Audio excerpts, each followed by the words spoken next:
আসসালামু আলাইকুম। ওয়াহিদুজ্জামান আমন্ত্রণ জানাচ্ছি রাত ৯টার ২১ সংবাদে। রাজধানীর গুলশানে দলের চেয়ারপারসনের বাসভবনে বেগম খালেদা জিয়ার সঙ্গে জরুরি বৈঠকে বসেছেন বিএনপির শীর্ষ ৪ নেতা। রাত ৮টার দিকে বিএনপির নেতা ড খন্দকার মোশাররফ হোসেন, ড মঈন খান, শমশের মোবিন চৌধুরী সহ দলের ভারপ্রাপ্ত মহাসচিব মির্জা ফখরুল ইসলাম আলমগীর চেয়ারপারসনের বাসভবনে যান। তবে কি নিয়ে বৈঠক চলছে সে বিষয়ে এখনো বিস্তারিত জানা যায়নি। গুলশানে ইউএনডিপির আবাসিক প্রতিনিধির কার্যালয়ে দেশের চলমান সংকট নিরসনে আওয়ামী লীগের শীর্ষ নেতাদের সঙ্গে বৈঠকের পর বিএনপির এই শীর্ষ ৪ নেতা গুলশানের দলীয় কার্যালয়ে যান। এর পরপরই তারা আসেন বেগম জিয়ার সঙ্গে দেখা করতে। দর্শক, এই মুহূর্তে রাজধানী গুলশানে বিএনপির চেয়ারপারসনের বাসভবনের সামনে আছেন আমাদের সহকর্মী জসিম জুয়েল। তিনি জানাচ্ছেন সেখানকার সর্বশেষ খবর। বৈঠক হয়েছে, বৈঠকের পর বিরোধী দলের নেত্রী বেগম খালেদা জিয়ার সঙ্গে জরুরি বৈঠকে বসার কথা ছিল এবং সেটা ৮টার কিছু পরে মির্জা ফখরুলের নেতৃত্বে কিন্তু শমশের মোবিন চৌধুরী, খন্দকার মোশাররফ এবং ড মঈন খান বিরোধী দলের নেত্রীর বাসায় প্রবেশ করেছেন এবং তারা কিন্তু এখনো সেখানে অবস্থান করছেন। অর্থাৎ প্রায় ঘণ্টা খানিক ধরে তারা কিন্তু এখনো অবস্থান করছেন এবং তাদের বৈঠকটি চলছে। তবে বৈঠক নিয়ে আসলে বৈঠকে কি ধরনের কি ব্যাপারে কথা হচ্ছে, কি বিষয়ে কথা সে ব্যাপারে আমরা এখনো জানতে পারিনি। তবে এর আগে আমি একটু বলতে চাচ্ছি যে সন্ধ্যা ৬টায় যখন ইউএনডিপির কার্যালয়ে আওয়ামী লীগের সঙ্গে বিএনপির নেতাদের বৈঠক হয়, বৈঠকের পরপর কিন্তু বিএনপির এই ৪ নেতা গুলশান কার্যালয়ে তারা ৪ জন আলাদা করে বসে আলোচনা করেন এবং সেই আলোচনা তারা প্রায় ২ ঘন্টা ব্যাপী আলোচনা করেন। সেই আলোচনা শেষে কিন্তু তারা রাত ৮টার কিছু পরে খালেদা জিয়ার বাসভবনে প্রবেশ করেন এবং এখন কিন্তু তারা সেই জরুরি বৈঠকটি করছেন। দর্শক, এর আগে আপনাদের যেটা জানিয়ে রাখতে চাই, এর আগে সন্ধ্যা বিকেলে কিন্তু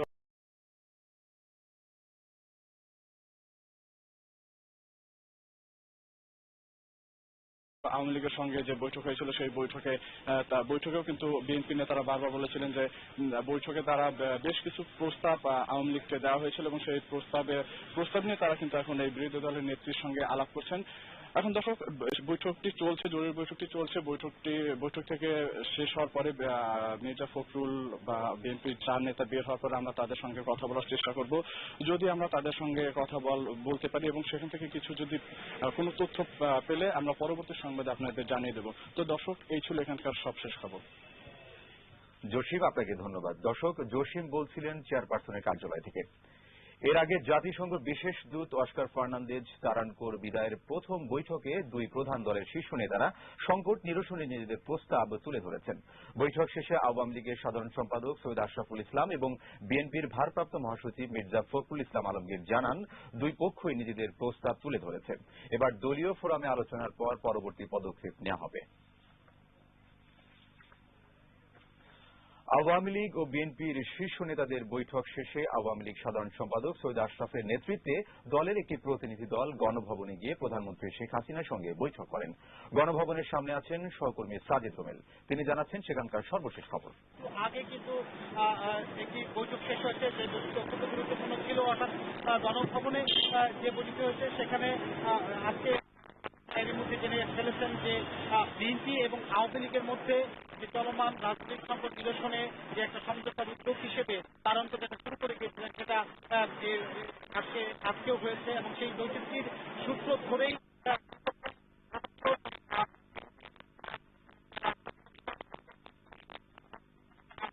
খালেদা জিয়াকে জানাবেন। আর আওয়ামী লীগের পক্ষ থেকে যারা বৈঠকে অংশ নিয়েছেন তারা সর্বশেষ আপডেট বিষয়গুলো জানাবেন প্রধানমন্ত্রী শেখ হাসিনাকে। অর্থাৎ সমঝোতা হয়েছে যেগুলো এবং যেগুলো নিয়ে এখন আলোচনার সুযোগ আছে সেগুলো নিয়ে জানাবেন।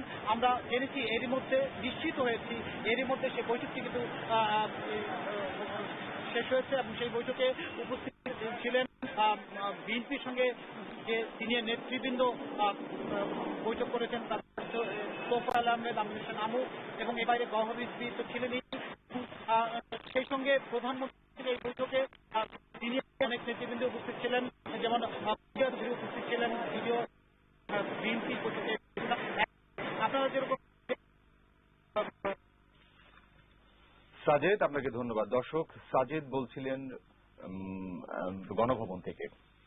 রওশন এরশাদের বাসায় গেছেন আওয়ামী লীগ নেতা তোফায়েল আহমেদ ও গওহর রিজভী। সন্ধ্যা 6টার দিকে রওশন এরশাদের বাসায় বৈঠকে বসেন জাতীয় পার্টির নেতা মুজিবুল হক চুন্নু ও দলের প্রেসিডিয়াম সদস্য কাজী ফিরোজ রশিদ সহ আরো কয়েকজন নেতা। সেখানে যান আওয়ামী লীগের উপদেষ্টা মণ্ডলীর সদস্য তোফায়েল আহমেদ ও প্রধানমন্ত্রী উপদেষ্টা গওহর রিজভী।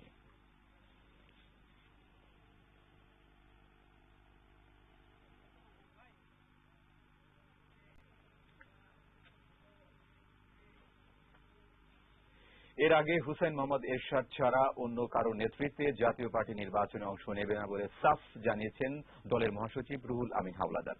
সন্ধ্যায় জাতীয় পার্টির বনানী কার্যালয়ে সংবাদ সম্মেলনে তিনি একথা জানান। এর আগে দুপুরে আরেকটি সংবাদ সম্মেলনে জাতীয় পার্টির প্রেসিডিয়াম সদস্য জিএম কাদের বলেন, নির্বাচনে অংশ না নেওয়ার সিদ্ধান্তে অনড় রয়েছে তার দল। তার বিকল্প কোন নেতৃত্ব তার জীবিত অবস্থায় খুঁজে পাবো এই প্রত্যাশা আমরা কেউ করি না। কোন বিভ্রান্তিতে আপনারা কান দেবেন না। জাতীয় পার্টির চেয়ারম্যান হচ্ছেন মোহাম্মদ এরশাদ, তিনি আছেন, তিনি থাকবেন। বিকল্প কোন চেয়ারম্যান এই পার্টিতে আমরা জীবিত থাকবো। নির্বাচনে আমরা সবসময় যাব, কিন্তু এই বর্তমান যে শিডিউলে যে নির্বাচন, যেটাকে প্রত্যাহারের জন্য আমাদের পার্টির চেয়ারম্যান আলহাজ হোসেন মোহাম্মদ এরশাদ যে সিদ্ধান্ত দিয়েছেন, নির্দেশ দিয়েছেন, সেটি এখনো বহাল আছে এবং উনি এটাকে অনড় আছেন। ওনার নির্দেশ যারা অমান্য করে কিছু করবেন, সেটা বিধিগত মোতাবেক, গঠনতন্ত্রের মোতাবেক ব্যবস্থা নেওয়া হবে। দশম জাতীয় সংসদ নির্বাচনে আওয়ামী লীগ 242, জাসদ 4, ওয়ার্কার্স পার্টি 4 ও তরিকত ফেডারেশনকে 2টি আসনে নৌকা প্রতীক বরাদ্দ দিতে নির্বাচন কমিশনকে চিঠি দিয়েছে আওয়ামী লীগ। এদিকে মনোনয়ন প্রত্যাহারের শেষ দিনেও রওশন এরশাদ সহ জাতীয় পার্টির অনেক নেতাকর্মীরা মনোনয়ন প্রত্যাহার করেননি।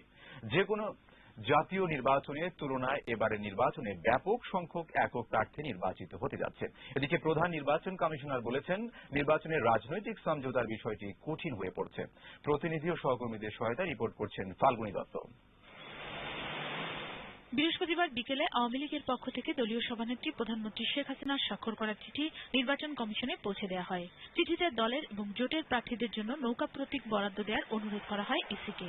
300 আসনের মধ্যে 242টি আওয়ামী লীগ, 10টি জোটের এবং বাকি 48টি আসন সম্পর্কে কোনো তথ্য দেওয়া হয়নি। এদিকে ঢাকা মহানগরীর 15টি আসনে মনোনয়নপত্র প্রত্যাহারের শেষ দিনে প্রার্থীরা অনেকেই মনোনয়নপত্র প্রত্যাহার করে নেন। ঢাকা জেলার বেশ কয়েকটি আসনে আওয়ামী লীগ সমর্থিত প্রার্থীরা একক প্রার্থী হয়ে নির্বাচিত হচ্ছেন।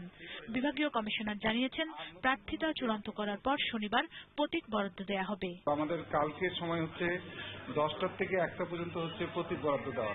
তখন আমরা সিদ্ধান্ত নেব যে কে কোন প্রতীক পাবো। তখন সর্বশেষ আইন নির্দেশনার ভিত্তিতে তখন এটা সিদ্ধান্ত নেওয়া হবে। এদিকে সারা দেশে প্রত্যাহারের শেষ দিনে জাতীয় পার্টি, স্বতন্ত্র প্রার্থী এবং কোথাও কোথাও আওয়ামী লীগ প্রার্থীরা মনোনয়ন প্রত্যাহার করেছেন। ময়মনসিংহের সদর আসনে রওশন এরশাদ সহ জেলার 4টি আসনে জাতীয় পার্টির প্রার্থীর অনুকূলে আওয়ামী লীগ প্রার্থীরা মনোনয়নপত্র প্রত্যাহার করে নিয়েছেন। সন্ধ্যায় সিইসি সাংবাদিকদের জানান, সমঝোতার বিষয়টি কঠিন হলেও দলগুলো সম্মত হলে বাস্তবসম্মত ব্যবস্থা নেওয়া হবে।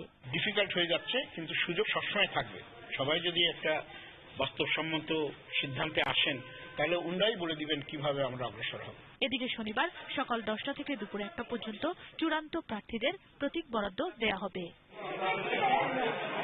ফাল্গুনী দত্ত, 21 টেলিভিশন, ঢাকা। জামায়াত নেতা কাদের মোল্লার ফাঁসি কার্যকর করার পরদিন জুমার নামাজের পর মতিঝিল, খিলগাঁও সহ রাজধানীর বিভিন্ন এলাকায় বেপরোয়াভাবে যানবাহন ও ফুটপাতের দোকানে আগুন এবং ভাঙচুর চালায় জামায়াত শিবির কর্মীরা। পরে আইন শৃঙ্খলা রক্ষাকারী বাহিনীর সঙ্গে সংঘর্ষ শুরু হলে রণক্ষেত্রে পরিণত হয় পুরো এলাকা। সে সময় কয়েকজনকে আটক করে পুলিশ। সহকর্মীদের সহায়তায় মাইনুল ইসলামের রিপোর্ট।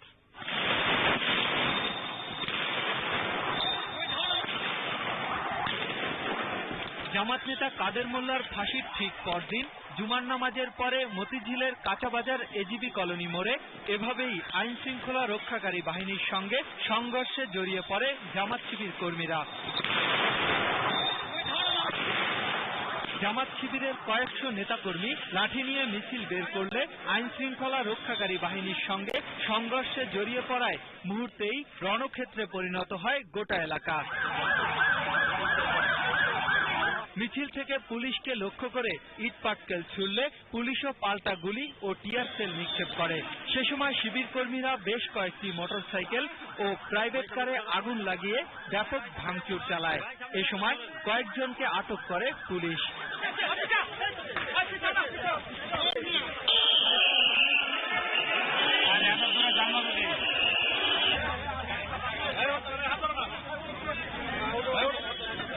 এদিকে ফকিরাপুল শান্তিনগর এলাকায়ও দোকানপাট ভাঙচুর ও গাড়িতে আগুন দেয় জামাত শিবির কর্মীরা।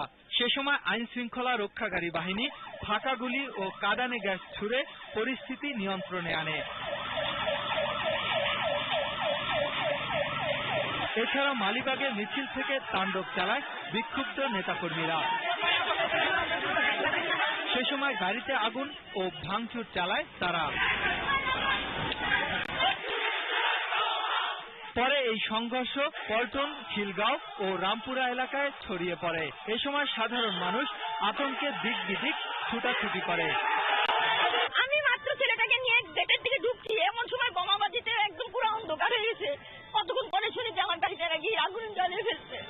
আমার এই ক্ষতিটা তো এটা তো আমার জন্য যে বিরাট একটা বার্ডেন, এটা আমি কিভাবে এটা অপূরণীয় ক্ষতি। এদিকে ঘটনাস্থল পরিদর্শন করেন ঢাকা মহানগর পুলিশের অতিরিক্ত পুলিশ কমিশনার। পরে সার্বিক পরিস্থিতি নিয়ে কথা বলেন মতিঝিল বিভাগের উপ পুলিশ কমিশনার। তারা ককটেল ফাটায় এবং তখন পুলিশ তাদেরকে ছত্রভঙ্গ করার জন্য গুলি ছোড়ে। তারা ককটেল ফাটাতে ফাটাতে গাড়িতে আগুন দেয়। মাইনুল ইসলাম, 21 টেলিভিশন, ঢাকা। এদিকে জামায়াত নেতা কাদের মোল্লার ফাঁসি কার্যকরের পর দেশের বিভিন্ন স্থানে সহিংসতায় 5 জন নিহত হয়েছেন। যশোরের বাগারপাড়ায় আশরাফুল নামে জামায়াত কর্মী, সাতক্ষীরার কলারোয়ায় 2 আওয়ামী লীগ কর্মী, পিরোজপুরে 1 বিএনপি কর্মী ও নোয়াখালীর আফানিয়া বাজারে 1 চটপটি বিক্রেতা নিহত হয়েছেন। এছাড়া দেশের বিভিন্ন স্থানে ভাঙচুর, সড়ক অবরোধ ও আগুন দেওয়ার ঘটনা ঘটেছে। প্রতিনিধিদের সহায়তায় রিপোর্ট করছেন স্মৃতি মণ্ডল। চাঁপাইনবাবগঞ্জ, সোনা মসজিদ সহ বিভিন্ন স্থানে সড়ক অবরোধ করে অবরোধকারীরা। এছাড়া বড় ইন্দারা মোড়ের কয়েকটি ব্যাংক ভবনে ভাঙচুর চালায় তারা।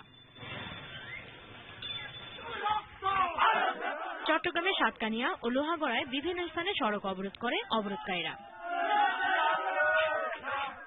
পিরোজপুরের জিয়ানগরের ঘোষের হাটে 18 দলীয় মিছিলে প্রতিপক্ষের গুলিতে বিএনপির শুক্কুর আলী নামে 1 কর্মী নিহত হয়। গুলিবিদ্ধ হয় 6 জন।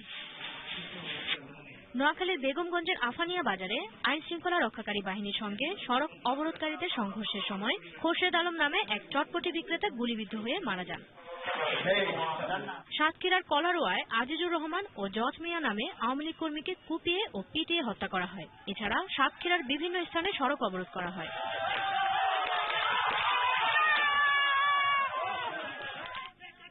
পাবনা ঢাকা মহাসড়কের বিভিন্ন স্থানে মিছিল ও সড়ক অবরোধ করে যানবাহন ভাঙচুর ও আগুন দেয় অবরোধকারীরা।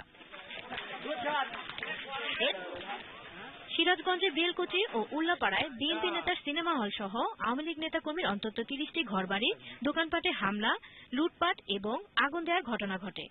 এছাড়া বিভিন্ন যানবাহন ভাঙচুর ও আগুন